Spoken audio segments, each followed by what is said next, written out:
সাকিব আল হাসান, যার স্ত্রী যুক্তরাষ্ট্রের নাগরিক, সে নিজেও আমেরিকার গ্রিন কার্ড হোল্ডার, তার সন্তানদের জন্মসূত্রে বাংলাদেশি না বানানোর জন্য আমেরিকাতেই জন্ম দাঁড়িয়েছেন। আশা করি এ থেকেই স্পষ্টভাবে বুঝতে পারছেন যে নিজ দেশের প্রতি তার আস্থা আসলে কতটুকু। আসেন এক নজরে আপনাদের সাকিব নামাগুলো জানাই। আদম পাচারের সাথে জড়িত সাকিবের প্রতিষ্ঠান ফিয়েস্তা। ফিয়েস্তা একটা ইভেন্ট ম্যানেজমেন্ট কোম্পানি। 2015 সালে জাপান সাংস্কৃতিক অনুষ্ঠানের নামে মানব পাচার করতে গিয়ে ধরা খায়। সাকিবের কাছে কোটি টাকার বেশি পাওনা। অভিযোগ কাকড়া ব্যবসায়ীদের। 2016 সালে সাতক্ষীরা উপকূলের দাতানিখালী এলাকায় সড়কের ধারে সাকিব আল হাসান গড়ে তুলেছিল একটি কাকড়া খামার। নাম দিয়েছিল সাকিব আল হাসান এগ্রো ফার্ম। স্থানীয় 10-12 জন জমির মালিকের কাছ থেকে লিজ নিয়েছিল 48 বিঘা জমি। সাকিবের কাছে ব্যবসায়ীদের কোটি টাকার বেশি পাওনা রয়েছে বলে দাবি পাওয়া গেছে। 2021 সালে খামারটি বন্ধ হওয়ার পরে পাওনাদারেরা নানাভাবে চেষ্টা করেছে টাকা আদায় করতে, তবে কোনোভাবেই আদায় করতে পারেনি। বছর খানিক আগে মাগুরায় সাকিব আল হাসানের বাড়িতে গিয়েছিল তার বাবার কাছে। তার বাবা তাদের সঙ্গে খারাপ ব্যবহার করে বাড়ি থেকে বের করে দিয়েছিল। জুয়ার সাইটে প্রতিষ্ঠানের সঙ্গে চুক্তি। ধূমপান, মাদক, জুয়া সম্পর্কিত যে কোনো ব্যবসা প্রতিষ্ঠানের সঙ্গে চুক্তি করার নিয়ম নেই বিসিবির। অনলাইন জুয়ার সাইট বেট উইনারের অঙ্গ প্রতিষ্ঠান বেট উইনার নিউজের দূত হিসেবে চুক্তিবদ্ধ হয়েছিলেন সাকিব আল হাসান। কিন্তু বিসিবির কেন্দ্রীয় চুক্তিতে থাকা সাকিব বিসিবিকে এই ব্যাপারে তো কিছু জানাননি, বরং নেননি কোনো অনুমতি। একে তো অনুমতি নেননি, তার মধ্যে জুয়া সম্পর্কিত বিষয়ের সঙ্গে যুক্ত হওয়া স্পষ্ট নিয়ম লঙ্ঘন। এর আগেও 2019 সালে 3 বার জুয়ারির অনৈতিক প্রস্তাব গোপন করায় এবং জুয়ারিদের সঙ্গে আলাপ চালানোর সব ধরনের ক্রিকেট থেকে তাকে 1 বছরের জন্য নিষিদ্ধ করা হয়েছিল। যদিও আইসিসি প্রথমে 2 বছরের জন্য নিষিদ্ধ করেছিল, তবে দোষ স্বীকার করায় পরে তা 1 বছর হয়। 6 প্রতিষ্ঠানের শেয়ার কারসাজিতে সাকিব, লেনদেন 140 কোটি টাকা। পুঁজিবাজারে তালিকাভুক্ত 6টি প্রতিষ্ঠানের শেয়ার কারসাজিতে ক্রিকেটার সাকিব আল হাসানের নাম এসেছে। কারণ বিশ্বসেরা অলরাউন্ডার সাকিব পুঁজিবাজারে কারসাজির নায়ক আবুল খায়ের হিরোর গ্রুপের সদস্য। সাকিব প্রতিষ্ঠানগুলোর বেনিফিশিয়ারি অ্যাকাউন্টের মাধ্যমে 140 কোটি টাকা লেনদেন করেছেন। সবচেয়ে বেশি 46 কোটি টাকার লেনদেন হয়েছে ওয়ান ব্যাংকের শেয়ারে। স্বাস্থ্যের পলাতক মিঠুর সঙ্গে ব্যবসায় বেনজির সাকিব। অভিযোগ পাওয়া গেছে কৃষকদের প্রায় 30 একর জমি দখল করে নীলফামারী জেলার কিশোরগঞ্জ এলাকায় নর্থ সিক্স রংপুর লিমিটেড নামে ব্যবসা প্রতিষ্ঠান গড়ে তোলা হয়। জমি দখলে বাধা দেওয়ায় পুলিশের সঙ্গে সংঘর্ষে এক কৃষক গুলিবদ্ধ সহ কয়েকজন আহত হয়েছিল তখন।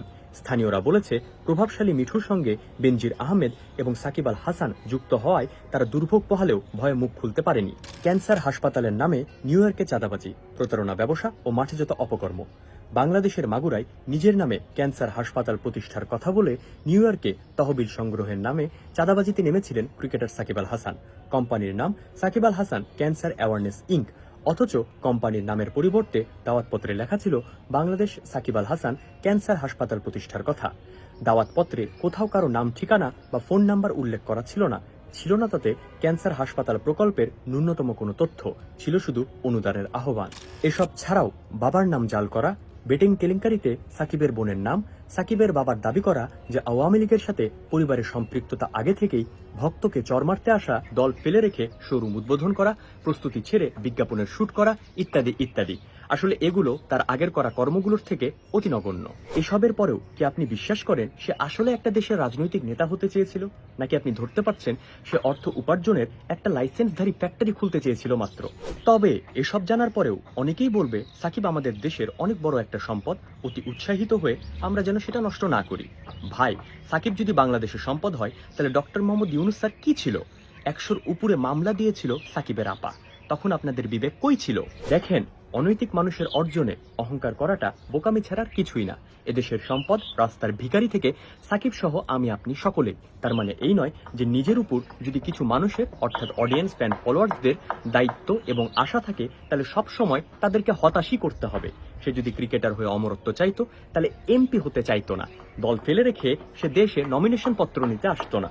যাই হোক, গত 26শে আগস্ট পাকিস্তানের বিপক্ষে প্রথমবারের মতো টেস্টে জিতেই বাংলাদেশি কিছু ক্রিকেট প্লেয়ার নিজেদের আসল রূপ দেখানো শুরু করে দিয়েছে। তারা মানুষের সামনে আসার ফ্লোর পেয়ে একটাবারের জন্য বলল না যে আমরা আপনাদের পাশে ছিলাম।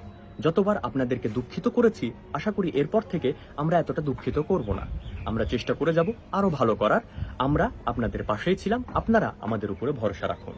তা না, তারা প্রমাণ করা শুরু করে দিল যে কেন সাকিব সেরা এবং তারা সাকিবের পাশে আছে। ওই নার পোলারা, জুলাই আগস্ট মাসে তোরা কই আসিলি? রক্তমাখা জার্সি গায়ে যখন আমার ভাইয়ের জীবন দেবার উপক্রম, তখন তোরা কই ছিলি? ওই জার্সি তো তোদেরই, তোদেরকে আদর্শ মনে করি তো জার্সিটা পড়েছিল। একজন খেলোয়াড় লিখেছেন, আমি জানি সাকিব কখনোই অমানবিক কাজে লিপ্ত হবে না। ভাই আপনাকে প্রশ্ন করতে চাই, দামি নির্বাচনে অংশগ্রহণ করা কি মানবিক কাজ? জুয়ার বিজ্ঞাপন দেওয়া কি মানবিক কাজ? শেয়ার বাজার কেলেঙ্কারি করা কি মানবিক কাজ? খুনের মামলায় পালানো আসামির দোকান উদ্বোধন করা কি মানবিক কাজ? একজন এমপি হয়ে দেশের কাজ না করে নিজের জন্য ক্রিকেট খেলে যাওয়া কি মানবিক কাজ? যারা টাকা পায় তাদের পাওনা পরিশোধ না করা কি মানবিক কাজ? আপনাদের এই মানবিকতার থেকে 17 বছর বয়সী ফায়াজের আপনাদের জার্সি পরে করা কাজ দেশের জন্য অনেক বেশি মানবিক ও ইম্প্যাক্টফুল। আচ্ছা বলুন তো, আপনাদের কি তখন মনে হয়নি সাকিবের মতো এই 17 বছর বয়সী ছেলেটার নামে যে মামলাটা করা হলো সেটা মিথ্যা, তার সাথে যেটা করা হচ্ছে সেটা অন্যায়? আমি নিজেও একজন সাকিব ফ্যান ছিলাম। 2023 সালের 2রা অক্টোবর সকল মানুষের বিপক্ষে গিয়ে আমি তার জন্য একটা ভিডিও বানিয়ে পোস্ট করেছিলাম, যে লিঙ্কটা আপনি কমেন্ট সেকশনে পাবেন। কিন্তু অন্ধের মতো ভালোবাসতে গিয়ে বিবেক কানা হওয়ার পূর্বেই বুঝতে পেরেছি যে সাকিব আসলে কোনো কিছুই কখনো ভালোবাসেনি, না তার অডিয়েন্স, না দেশ, না দেশের মানুষদের। সে শুধুমাত্র ধান্দাই করে গেছে। সে খুবই প্রতিভাবান একজন ক্রিকেটার এবং তার এই প্রতিভা গড গিফটেড, যেটা পুরো পৃথিবীকে অবশ্যই সমর্থন করতে হবে। কিন্তু সে তার এই প্রতিভা বিক্রি করতে করতে নিজের আত্মসম্মানও নিলামে তুলে খুচরা দামে বিক্রি করে দিয়েছে।